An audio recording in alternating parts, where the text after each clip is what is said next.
نحمده ونصلي ونسلم على رسوله الكريم اما بعد فاعوذ بالله من الشيطان الرجيم بسم الله الرحمن الرحيم صدق اللہ العلی العظیم. رب العالمین ہمیں نور قرآن پاک سے منور فرمائے، آمین. آگے 11واں رکوع ہے سورہ کہف کا، اور 16ویں پارے کا دوسرا رکوع. ایک مرتبہ محبت کے ساتھ درود و سلام پڑھیے. اللہم صل علی سیدنا وَيَسْأَلُونَكَ عَنْ ذِي الْقَرْنَيْنِ، اور آپ سے پوچھتے ہیں حضرت ذوالقرنین کے بارے میں. حضرت ذوالقرنین ایک مستند قول کے مطابق نبی نہیں ہیں، آپ اللہ کے ولی ہیں اور پوری دنیا کے بادشاہ.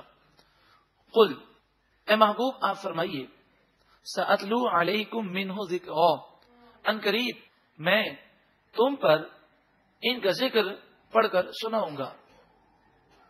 انا بے شک ہم نے مکننا لہو فی الارض، حضرت ذوالقرنین کو زمین میں بہت زیادہ قوت عطا فرمائی.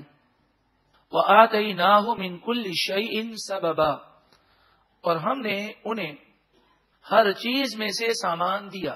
یعنی ایک بادشاہ کے لیے جو قوت، جو فوج، جو طاقت ہونا ضروری ہے، وہ ساری چیزیں حضرت ذوالقرنین کو عطا کی گئیں. حضرت ذوالقرنین کا واقعہ ہمارے لیے یوں بھی نصیحت ہے کہ حضرت ذوالقرنین پوری دنیا کے بادشاہ، حضرت سلیمان علیہ السلام پوری دنیا کے بادشاہ. ہماری ایک چھوٹی سی دکان ہو، تب بھی ہم اللہ کی عبادت کرتے ہیں تو ساری توجہ دکان کی طرف ہوتی ہے. آپ سوچیں جو پوری دنیا کا بادشاہ ہو، لیکن اس کے باوجود حضرت خضر، حضرت ذوالقرنین، حضرت سلیمان علیہ السلام، حضرت موسیٰ علیہ السلام، اللہ کے نیک بندوں اور نبیوں کے واقعات پڑھیں تو کوئی کاروبار، کوئی ان کا سودا انہیں اللہ کی یاد سے غافل نہیں کرتا.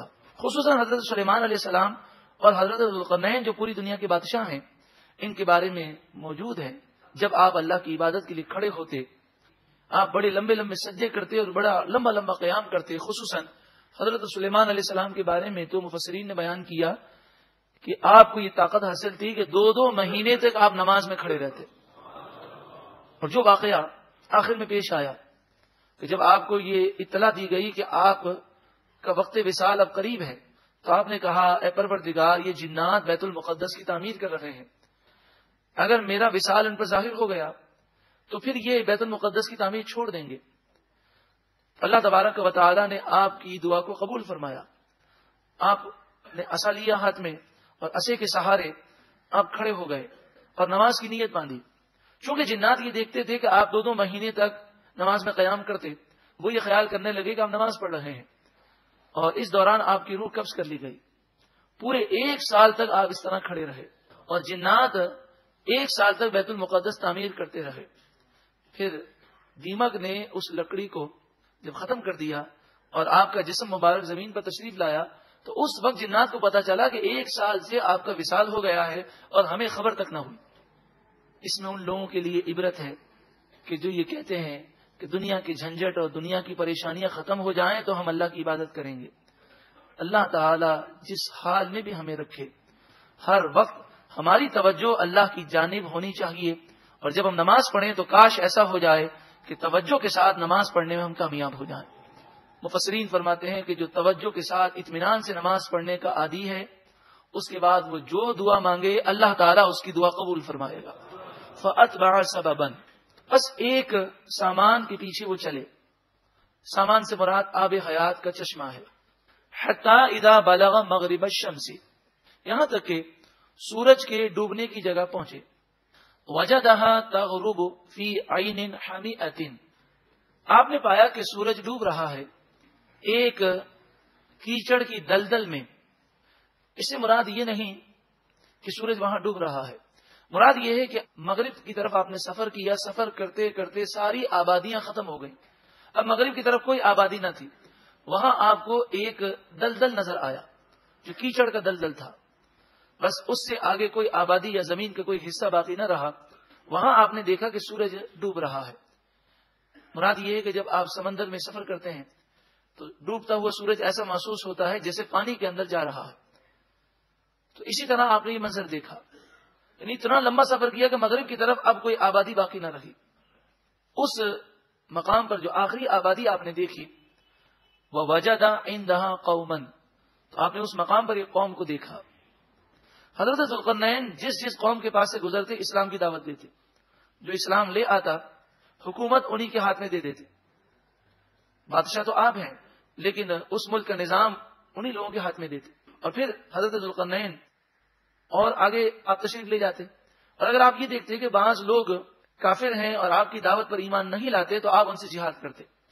حضرت خضر علیہ الصلوۃ والسلام کی شریعت میں حضرت ذوالقرنین پر یہ لازم تھا کہ لوگوں پر دو چیزیں پیش کریں. اسلام پیش کریں، اگر وہ قبول کر لیں تو ٹھیک ہے، ورنہ پھر جہاد کر کے سب کی گردنیں اڑا دیں. تو آپ کا یہی معمول تھا، یہاں تک کہ آپ اس مغرب کا سفر کرتے کرتے لوگوں کو مسلمان کرتے کرتے آخر میں پہنچے. قلنا، ہم نے کہا، یا ذوالقرنین، اے ذوالقرنین، اما ان تعذبا، اگر آپ چاہیں تو ان لوگوں کو عذاب دیجئے، ان کے خلاف جہاد کیجئے. وَإِمَّا أَن تَتَّخِذَ فِيهِمْ حُسْنًا، اور اگر آپ چاہیں تو ان لوگوں کے معاملات میں بھلائی کو اختیار کیجئے. قال، ذوالقرنین نے عرض کی، اما من ظلم، بہرحال جو کوئی ظالم ہے، مشرک ہے، کافر ہے، ایمان نہیں لاتا، فسوف نعذبہ، ان قریب ہم اسے سخت سزا دیں گے.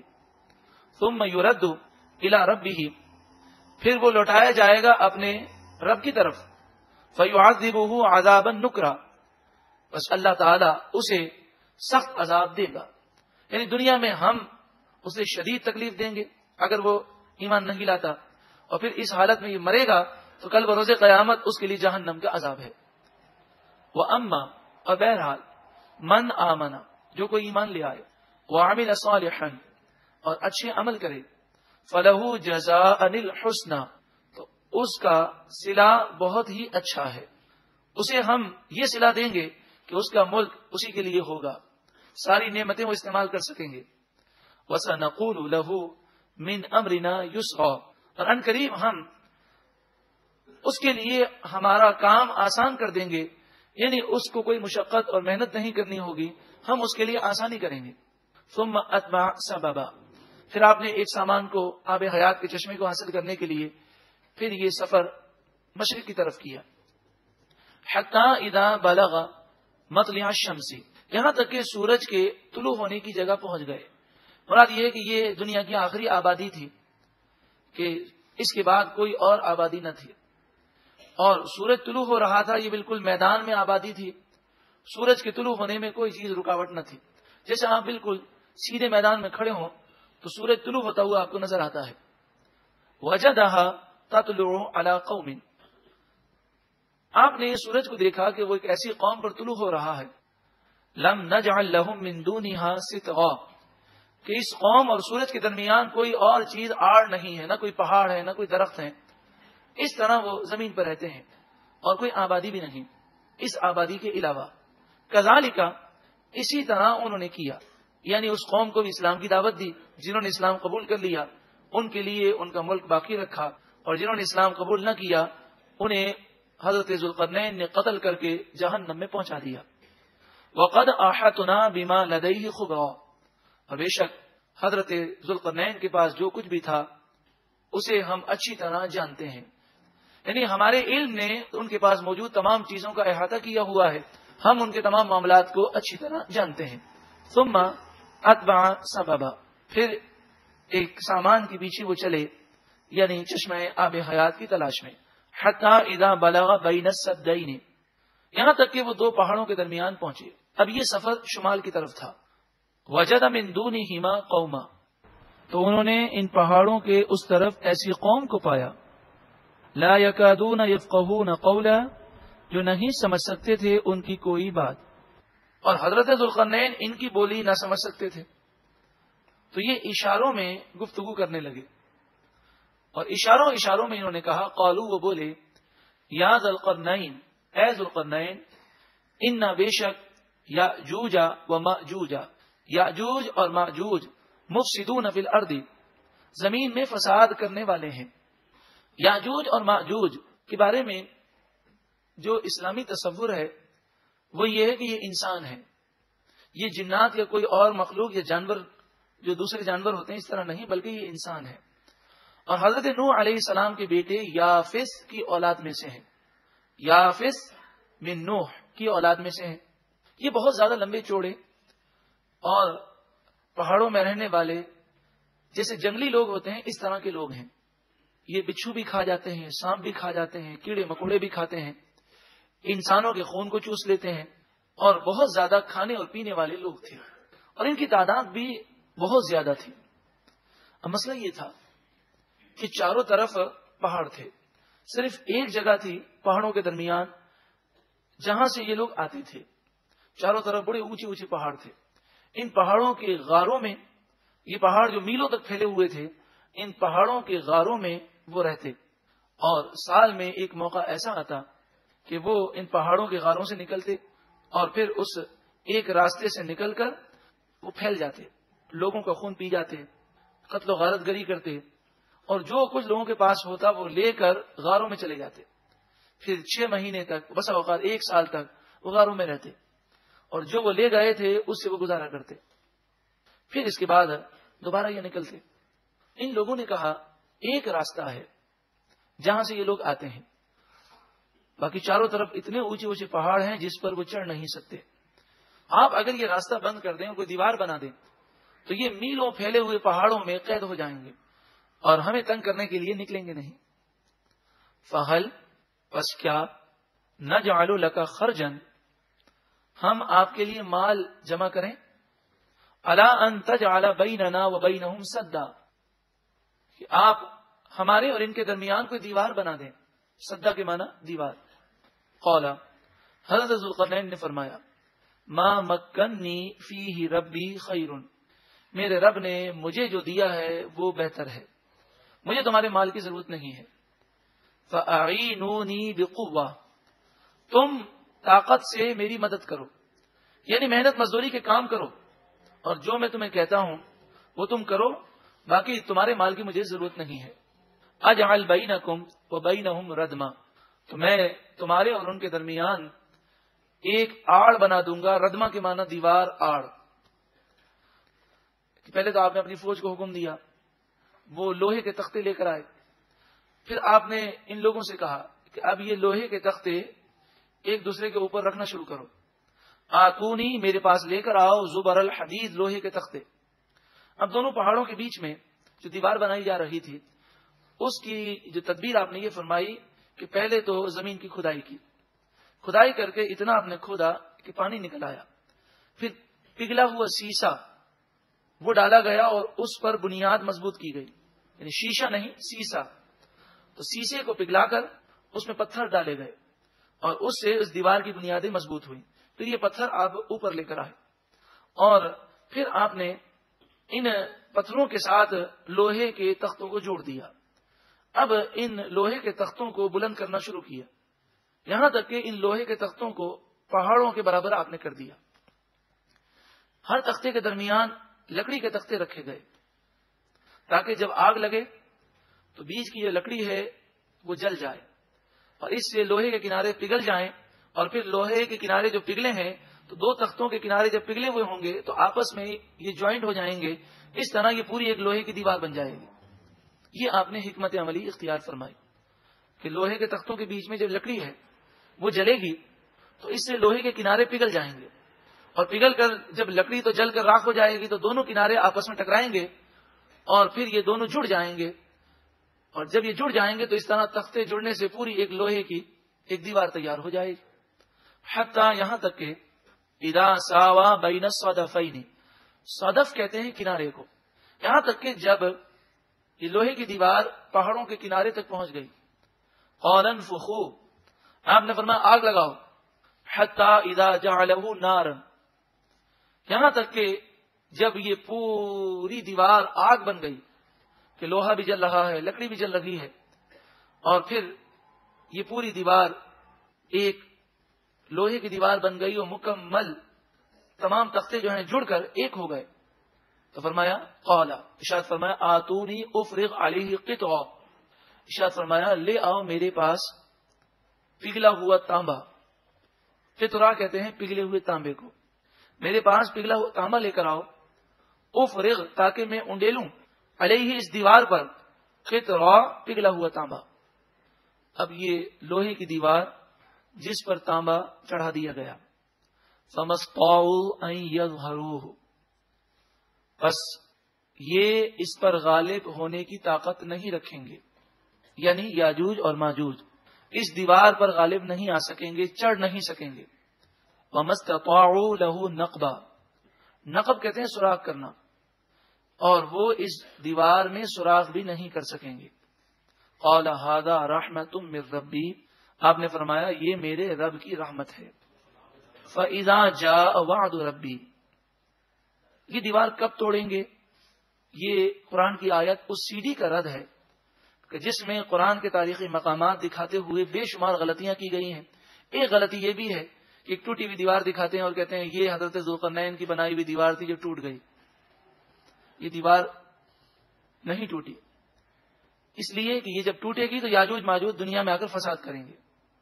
نبی اکرم صلی اللہ علیہ وآلہ وسلم کی حدیث بھی اس سی ڈی کی مذمت کرتی ہے کہ حضور اقدس صلی اللہ علیہ وآلہ وسلم نے فرمایا کہ قرب قیامت میں یاجوج ماجوج یہ دیوار توڑنے میں کامیاب ہوں گے.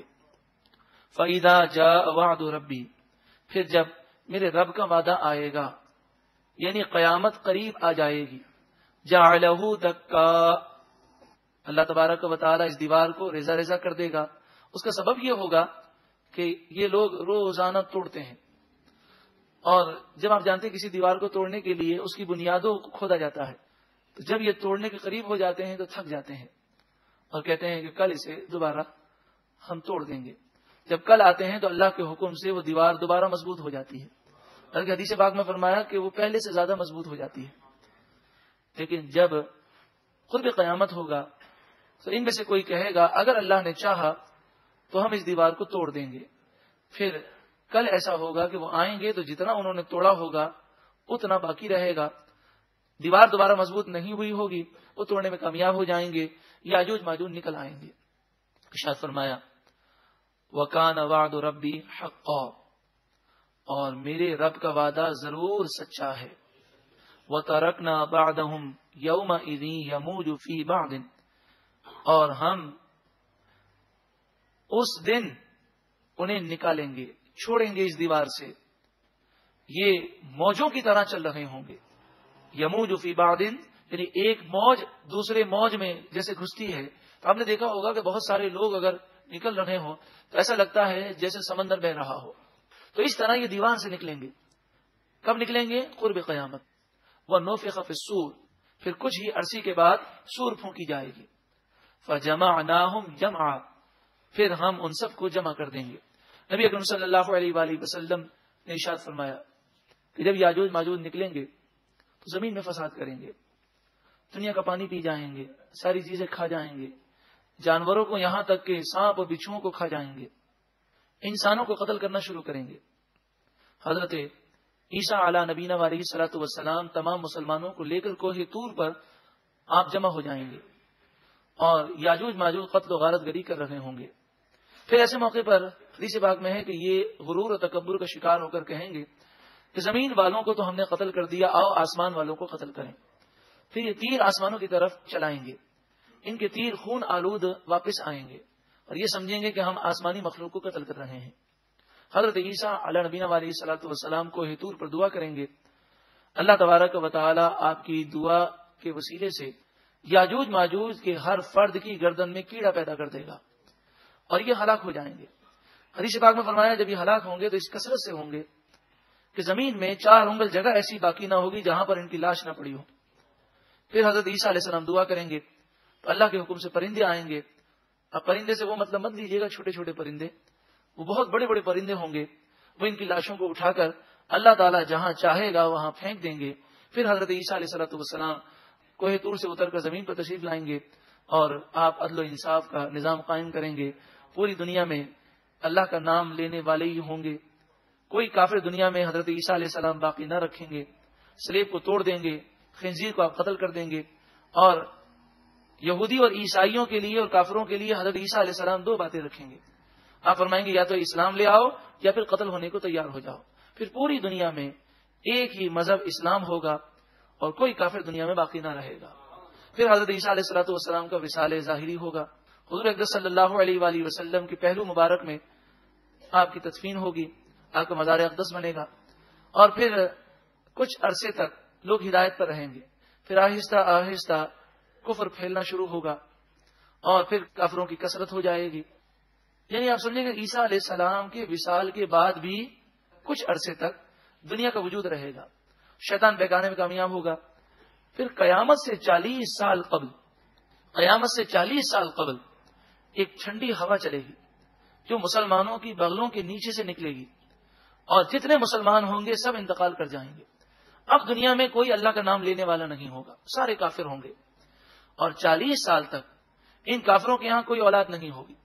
یعنی اب جب قیامت آئے گی تو کوئی کافر 40 سال سے کم عمر کا نہیں ہوگا کہ حضرت اسرافیل علیہ السلام سور پھونکیں گے.